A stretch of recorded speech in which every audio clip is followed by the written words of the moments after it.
Boeing est en difficulté depuis des années. Les problèmes de chaîne d'approvisionnement, la pression de la FAA et les retards des jets se sont accumulés. Maintenant, Airbus en profite. Selon plusieurs rapports, il prépare un tout nouvel avion appelé l'A380. Ce n'est pas une version allongée de l'A350 ou un redémarrage de l'A380. C'est un modèle entièrement nouveau, ciblant précisément le segment long courrier sur lequel Boeing comptait, dominé par le 787 et le 777X. C'est un problème sérieux pour Seattle. Airbus a déjà l'élan. Un nouvel avion pourrait transformer un avantage en verrou. Alors, qu'est-ce que l'A390? Qu'est-ce qui le rend différent? Et pourquoi est-ce important maintenant? Explorons cela. L'A380 n'a jamais manqué d'ambition. Lorsque Airbus a lancé le programme au début des années 2000, il promettait de redéfinir le voyage aérien mondial avec un avion à 2 étages, capable d'accueillir plus de 800 passagers. Mais ce qui semblait être un triomphe sur le papier s'est avéré être un casse-tête logistique en pratique.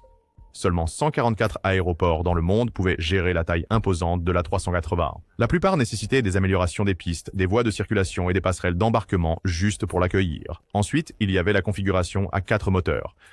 À une époque où le reste de l'industrie se tournait vers l'efficacité des avions bimoteurs, l'A380 consommait plus de carburant par siège et entraînait des coûts de maintenance plus élevés. Les compagnies aériennes ont été contraintes de le rentabiliser par le volume, mais remplir autant de sièges s'est avéré difficile en dehors de quelques routes à haute densité. Plus que tout, le timing était mauvais. Airbus a misé sur un avenir construit autour de méga hubs et de mouvements de masse long courrier. Au lieu de cela, le marché s'est orienté vers un service point-à-point, où de plus petits jets économes en carburant pouvaient atteindre de nouvelles villes sans dépendre de vols de correspondance par des endroits comme Heathrow ou Dubaï. Lorsque l'A380 a été lancé, le plan était de desservir des hubs massifs avec une capacité massive, en déplaçant des milliers de passagers à travers quelques portes d'entrée centrales. Mais alors qu'Airbus construisait pour la congestion, les compagnies aériennes se tournaient vers la flexibilité. Au lieu de canaliser le trafic à travers les grands aéroports, les compagnies aériennes ont commencé à faire voler des avions plus petits et plus efficaces directement entre les villes. Le problème était la rentabilité. Les compagnies aériennes ne pouvaient pas remplir l'A380 assez souvent pour justifier ses coûts d'exploitation. En dehors d'Emirates, qui a réussi grâce à un volume important et une structure de routes unique, la plupart des compagnies ont eu du mal. Même les routes prestigieuses comme Londres à New York ne remplissaient pas toujours tous ces sièges. Et sans un taux de remplissage élevé, l'économie s'effondrait. Ajoutez à cela le fardeau de la maintenance, le marché de revente limité et les exigences élevées en matière d'infrastructure. Et l'A380 est passé de fleuron à fardeau. Airbus a officiellement tiré un trait en 2019, annulant des milliards et mettant fin à la production seulement 14 ans après la première livraison. Ce n'était pas un échec technique, l'avion volait magnifiquement, mais en tant qu'entreprise, il n'a jamais correspondu à la nouvelle orientation du transport aérien mondial. La sortie de l'A380 a laissé Airbus sans véritable rival face à la gamme long courrier en expansion de Boeing. Alors que l'A350 gagnait en popularité, il n'égalait pas la capacité de passagers des plus grandes variantes du 777 de Boeing, ni la polyvalence en termes de portée du Dreamliner. Boeing a tiré parti de cet écart, surtout avec les compagnies aériennes qui avaient besoin de jets à haute densité pour les routes transpacifiques et du Moyen-Orient. Alors qu'Airbus se concentrait sur l'efficacité et les biréacteurs plus petits à large fuselage, il a lentement perdu du terrain dans le domaine des vols ultra-long courriers. Ce vide sur le marché a donné à Boeing un avantage stratégique dans le voyage international haut de gamme qu'Airbus n'a pas encore entièrement récupéré jusqu'à présent. L'A390 est la tentative d'Airbus pour changer cela. Là où l'A380 a dépassé les attentes, ce nouveau modèle vise à trouver un équilibre, une grande capacité sans exigence, d'infrastructures écrasantes, une longue portée sans moteur gourmand en carburant. Si l'A390 peut offrir ne serait-ce qu'une partie de ce que les compagnies aériennes attendaient de l'A380 sans les coûts et les limitations, cela pourrait redonner l'avantage à Airbus. Et cette fois, il ne cherche pas à impressionner les aéroports. Il vise la rentabilité. Les premiers murmures autour de l'A390 ont suscité une tempête. Des rumeurs d'un avion à triple pont conçu pour éclipser même l'A380. Les forums d'aviation se sont enflammés, mais cette idée était vouée à l'échec. Les ingénieurs, les analystes et même les initiés l'ont rapidement rejeté. Trop lourd, trop inefficace et impossible à certifier sous les limites actuelles de carburant et de poussée. La logistique à elle seule en aurait fait un cauchemar dans chaque grand aéroport. Airbus sait qu'il ne faut pas répéter les erreurs du passé. L'A380 était audacieux, certes, mais la taille sans adaptabilité l'a tué. Avec l'A390, ils évitent le spectacle et visent quelque chose qui correspond réellement au marché. Un pont, 2 allées et une structure plus légère. Pas de superstructure de vanité, pas de rêves irréalistes. La configuration de l'A390 ne fera pas tourner les têtes comme l'a fait la cabine à 2 étages de l'A380, mais c'est le but. Cette fois, Airbus privilégie l'utilité à la grandeur. Des sources de l'industrie disent que l'A390 accueillera entre 450 et 470 passagers, selon la configuration de la cabine. Cela le place dans la zone idéale, une capacité suffisante pour concurrencer les Boeing 777X et 787-10, mais sans compromettre le rendement par siège. Une configuration plus dense permet aux compagnies aériennes de desservir des routes à fort trafic de manière plus rentable, sans recourir à des avions à 4 moteurs gourmands en carburant ou à des paquebots volants, qu'il s'agisse d'une configuration à 2 classes pour les hubs internationaux ou d'une configuration haute densité pour les vols long courrier à bas prix. L'A390 est conçu pour être flexible. Contrairement à l'A380, celui-ci est adapté à la réalité du marché. Ce nombre de sièges ne fonctionne que si l'avion a l'autonomie nécessaire, et Airbus prévoit exactement cela. Les premières estimations situent l'autonomie de l'A390 à environ 11 580 miles, ce qui signifie qu'il pourrait gérer des routes ultra long courrier comme New York à Sydney ou Londres à Auckland, sans avoir besoin d'un arrêt pour le carburant. Ce type de portée ouvre de nouveaux marchés pour les compagnies aériennes à la recherche de voyageurs d'affaires haut de gamme et l'expansion des réseaux mondiaux. L'idée est de donner aux transporteurs une portée équivalente à celle de l'A380 sans les contraintes opérationnelles. Avec une meilleure efficacité énergétique et moins de dépendance aux aéroports, l'A390 pourrait enfin rendre les vols ultra long courrier rentables à grande échelle. Cette portée n'aura pas beaucoup d'importance si l'avion ne peut pas atterrir là où il le faut. C'est là qu'Airbus semble avoir tiré des leçons des erreurs passées, contrairement à l'A380 qui nécessitait une infrastructure spéciale dans seulement 144 aéroports compatibles. L'A390 est conçu avec une empreinte standard de gros porteurs. Cela signifie pas de porte spéciale, pas de voies de circulation renforcées, pas de casse-tête opérationnel. Pour les compagnies aériennes, c'est un changement majeur. Elles peuvent désormais déployer des avions à grande capacité sur des routes qui ne dépendent pas des méga-hubs. Cela leur donne également la flexibilité de s'adapter à la demande changeante sans se soucier de l'infrastructure au sol. En bref, l'A390 garde les sièges, mais perd la bureaucratie. Airbus ne se contente pas de recycler de vieilles idées avec l'A390. Il vise un sérieux bond en avant en matière d'efficacité des moteurs. Le plan, pour l'instant, implique une collaboration avec Rolls-Royce pour équiper l'avion du moteur UltraFan, une centrale de nouvelle génération promettant jusqu'à 25% d'efficacité énergétique, en plus par rapport au moteur actuel des gros porteurs. Ce serait une amélioration majeure par rapport à l'ancienne configuration à 4 moteurs plus gourmande de la 380 et un défi direct à l'utilisation par Boeing du GE9X sur le 777X. Si l'UltraFan tient ses promesses en matière de consommation de carburant et de fiabilité, l'A390 devient beaucoup plus facile à vendre aux compagnies aériennes cherchant à maximiser le profit par siège mille. Il y a un autre facteur imprévisible dans la discussion sur l'A390, l'hydrogène. Airbus a poussé son programme zéro depuis des années et des initiés suggèrent que l'A390 pourrait servir de banc d'essai partiel. Cela ne signifie pas qu'il sera entièrement alimenté à l'hydrogène dès le départ, mais certains systèmes, comme les unités de puissance auxiliaire ou la propulsion hybride, pourraient être conçus pour intégrer la technologie de l'hydrogène plus tard. Si cela se produit, l'A390 ne sera pas seulement un nouveau gros porteur. Ce sera Airbus posant les bases d'un avenir long courrier décarboné. C'est encore spéculatif, mais si même une partie de la feuille de route zéro se concrétise ici, cela pourrait obliger Boeing et tous les autres fabricants à accélérer leur calendrier de durabilité. L'un des plus grands progrès que nous verrons probablement avec l'A390 réside dans la manière dont l'avion est construit, en commençant par les matériaux utilisés. L'A350 utilise déjà environ 53% de matériaux composites dans sa structure, mais les initiés s'attendent à ce que l'A390 aille encore plus loin. Plus de polymères renforcés de fibres de carbone, ou CFRP, signifie moins de poids, plus de résistance et une bien meilleure efficacité énergétique sur de longues distances. Les alliages d'aluminium traditionnels jouent encore un rôle, mais le passage au composite est avant tout une question d'économie. Moins de poids signifie moins de consommation de carburant, et comme le carburant représente la plus grande part des coûts d'exploitation d'une compagnie aérienne, même des améliorations à un chiffre peuvent signifier des millions d'économies au fil du temps. Les avions de nouvelle génération de Boeing sont également construits autour de structures composites, et Airbus sait qu'il doit rester en avance. Si l'A390 offre même une légère amélioration de l'efficacité grâce aux économies de poids, cela pourrait suffire à attirer les grandes compagnies aériennes qui surveillent chaque centime par siège. Les composites donnent à Airbus plus de liberté pour façonner l'A390 pour la performance, pas seulement pour la solidité. La structure de l'avion est plus lisse, plus propre et plus finement sculptée que les anciens gros porteurs. La traînée est réduite partout, au niveau du nez, des joints du fuselage, et surtout autour de l'emplanture de l'aile. Il ne s'agit pas d'une seule percée en matière de design. C'est la somme de dizaines d'ajustements aérodynamiques, dont la plupart sont à peine visibles. Les transitions de surface sont plus nettes. Les raccords aile-fuselage sont plus serrés. Tout fonctionne mieux à vitesse de croisière. Airbus a pris les améliorations de l'A350 et les a poussées plus loin. Même le cône de queue a été retravaillé pour réduire les turbulences de sillage. Sur une longue distance, cela signifie une consommation de carburant réduite et des marges d'exploitation plus élevées. Ce n'est pas tape à l'œil, mais ça fonctionne. L'aile de l'A390 ne sera pas seulement plus grande, elle sera plus intelligente.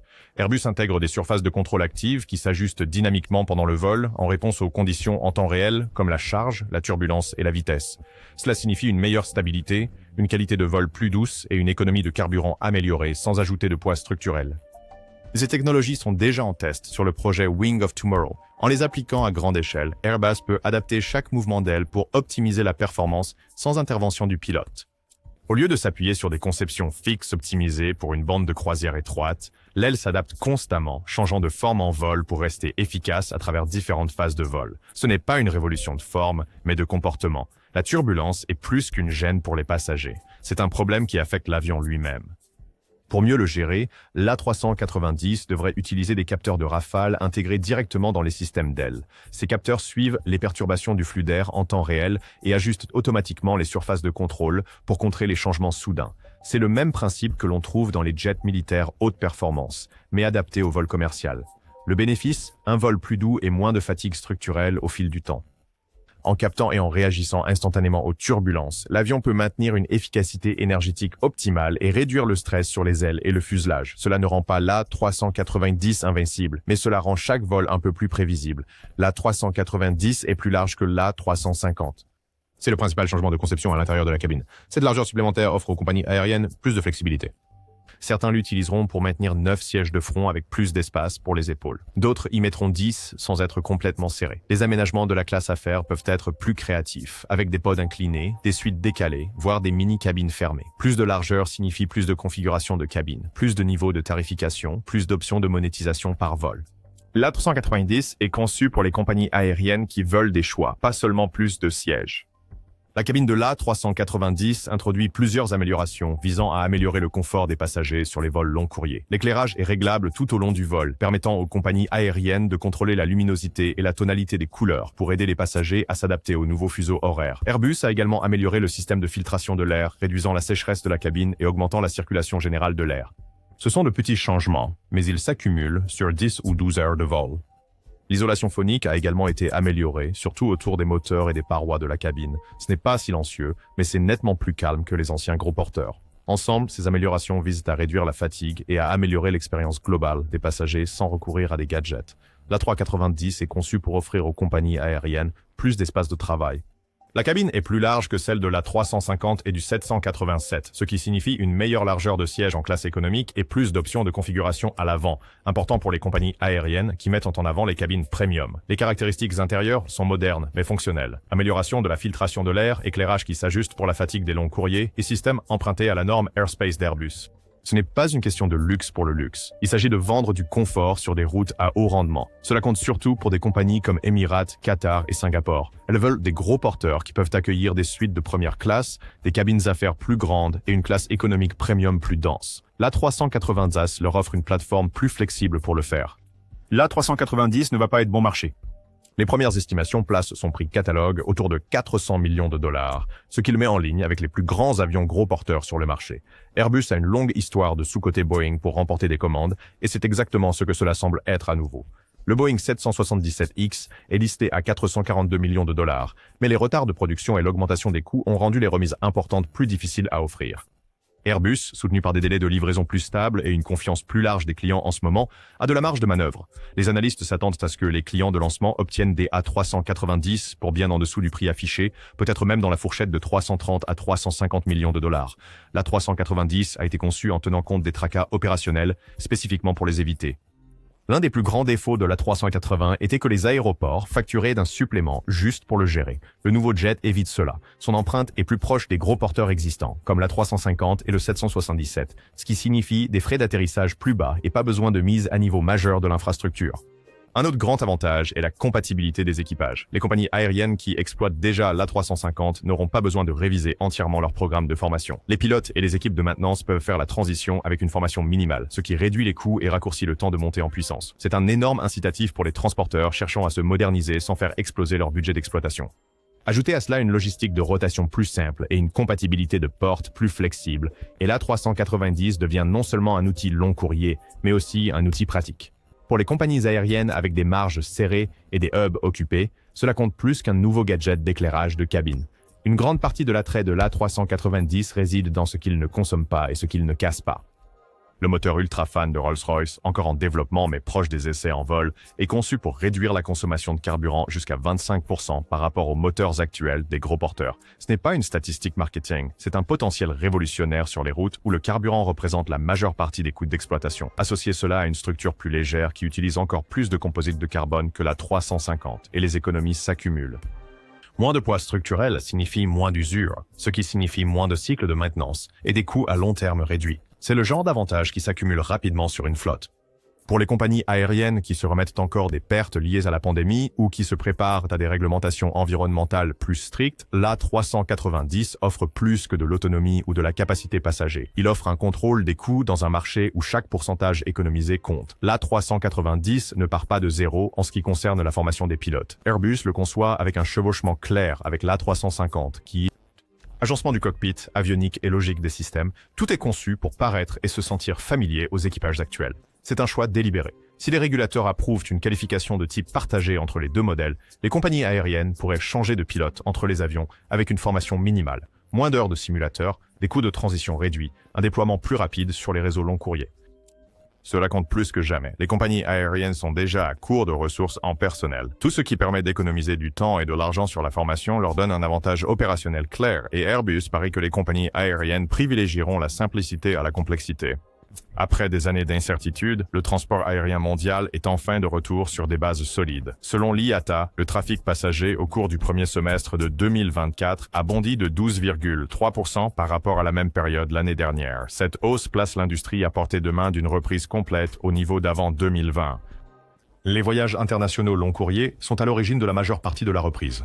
Les routes entre l'Asie et l'Europe et à travers le Pacifique connaissent une croissance à 2 chiffres de la capacité, alors que les compagnies aériennes se précipitent pour répondre à la demande refoulée. Les cabines premium, autrefois craintes d'être obsolètes dans un monde post-Covid, enregistrent des rendements records, surtout sur les routes ultra long courrier où le confort se vend toujours. C'est là que l'A390 pourrait trouver son rythme. Le marché est avide d'avions qui équilibrent capacité et efficacité énergétique, et le segment des gros porteurs est à nouveau en mouvement. Les compagnies aériennes cherchant à renouveler des flottes vieillissantes ou à étendre leurs opérations internationales passent soudainement de grosses commandes, et Airbus voit cette fenêtre s'ouvrir juste assez pour introduire quelque chose de nouveau dans le mélange. Les marchés émergents ne sont plus émergents, ils redéfinissent l'aviation mondiale. Dans des pays comme l'Inde, la Chine et à travers l'Asie du Sud-Est, l'essor de la classe moyenne alimente une augmentation de la demande de voyages aériens qui dépasse les infrastructures aéroportuaires. L'Inde en particulier devrait devenir le 3e plus grand marché de l'aviation au cours de cette décennie. Les compagnies aériennes nationales, comme Indigo, et les acteurs internationaux opérant dans la région se bousculent pour obtenir de la capacité, surtout sur les routes reliant les grandes villes aux centres d'affaires et de tourisme à l'étranger. Le rebond de la Chine a également été agressif, avec des compagnies aériennes publiques et privées qui étendent rapidement leur réseau long courrier. C'est là qu'un avion à haute capacité comme l'A380 DAS pourrait entrer en jeu, pas nécessairement pour des routes de prestige, mais pour le volume. Ces marchés ont besoin de transporter un grand nombre de passagers efficacement, et ils font déjà face à des contraintes de flotte. Si Airbus propose un calendrier de production plus rapide et de meilleures économies d'exploitation que les gros porteurs retardés de Boeing, il pourrait remporter un grand succès dans ces corridors en forte croissance. Les compagnies aériennes s'éloignent du modèle traditionnel de hub and spoke. Les voyageurs préfèrent de plus en plus les vols directs entre les villes secondaires, évitant les longues escales dans les hubs mondiaux. Cette demande de point à point a remodelé la planification des routes à travers l'Asie, l'Europe et même certaines parties des États-Unis. La 390, avec sa longue portée et son grand nombre de sièges, s'adapte mieux à ce nouveau modèle que son prédécesseur. Il n'a pas besoin de méga hubs pour être viable. Au lieu de cela, il permet aux transporteurs de connecter directement des paires de villes à forte demande, tout en maintenant un coût par siège bas. Pour les compagnies aériennes cherchant à se développer sans trop dépendre des hubs congestionnés, cet avion pourrait arriver au bon moment. Le 777X était censé combler l'écart. Au lieu de cela, il entraîne Boeing encore plus profondément dedans. L'avion a plus de 5 ans de retard sur le calendrier et la certification traîne toujours. Certaines compagnies aériennes ont attendu si longtemps qu'elles investissent maintenant de l'argent pour maintenir leurs anciens avions en service, juste pour combler les trous dans leurs horaires. Emirates, Lufthansa et d'autres n'ont pas caché leur frustration. Le problème n'est pas seulement les retards, c'est l'absence d'un calendrier fiable. La planification de la flotte nécessite de la certitude, et pour l'instant, Boeing ne peut pas l'offrir. Cela a ouvert la porte. L'A390 n'est même pas encore sorti, mais la simple menace de celui-ci suffit à faire réfléchir les compagnies aériennes à 2 fois, et Airbus le sait. Le segment plus petit du catalogue de Boeing ne s'en sort pas beaucoup mieux. Le MAX 7 et le MAX DAS sont toujours bloqués dans les limbes de la certification des années après leur lancement prévu. Chaque retard alimente l'argument selon lequel le système de production de Boeing n'est pas stable et que ses relations réglementaires sont encore fracturées. L'administration fédérale de l'aviation n'a pas exactement précipité les choses non plus. Après 2 crashs mortels et un examen mondial, personne ne prend de raccourcis. Plus cela traîne, plus les clients commencent à considérer Airbus ou même maintenant Comac comme des paris moins risqués. La confiance est importante et Boeing n'en a pas regagné beaucoup. Les problèmes de Boeing vont au-delà des avions retardés. À l'intérieur de l'entreprise, le moral a pris un coup. Les ingénieurs et les cadres sont toujours sous pression en raison des réformes de sécurité en cours poussées par la Federal Aviation Administration. Chaque projet est vérifié 2 fois, recertifié ou retardé. L'arriéré est réel et le stress aussi. Cet environnement laisse peu de place à la vision. Boeing n'est pas en position de donner le feu vert à un tout nouveau gros porteur qui pourrait contrer quelque chose comme l'A380 DAS. Ils essaient encore de réparer ce qui est déjà cassé. Entre la pression politique, la restructuration interne et le déficit de confiance dans l'industrie, Boeing joue en défense. Et pendant qu'il se réorganise, Airbus avance. Si l'A390 suscite un véritable intérêt de la part des compagnies aériennes, Boeing pourrait se retrouver à réagir à nouveau, tout comme après l'A320 Neo, tout comme avec l'A350. Mais cette fois, les enjeux pourraient être encore plus élevés. Airbus n'oublie pas. L'A380 était une erreur, énorme, coûteux et décalé par rapport à l'évolution de l'industrie, mais ils ont clairement appris. L'A390 semble être la correction. Empreinte plus petite, meilleure consommation de carburant, plus de flexibilité, et cela arrive juste au moment où Boeing est embourbé. Si cet appareil tient ses promesses en termes d'autonomie, d'amélioration de cabine, de coût par siège, alors Airbus ne se contente pas de récupérer le terrain perdu. Il domine le haut de gamme du marché. Le 776 de Boeing est toujours retardé. Le 747 vieillit et il n'y a rien de nouveau en préparation. Les compagnies aériennes observent, les passagers aussi. Si Airbus réussit, le marché des longs courriers pourrait fortement pencher en leur faveur pendant des années. L'A390 enterrera-t-il enfin le 767? Donnez votre avis dans les commentaires. Aimez et abonnez-vous pour plus d'histoires approfondies sur l'aviation.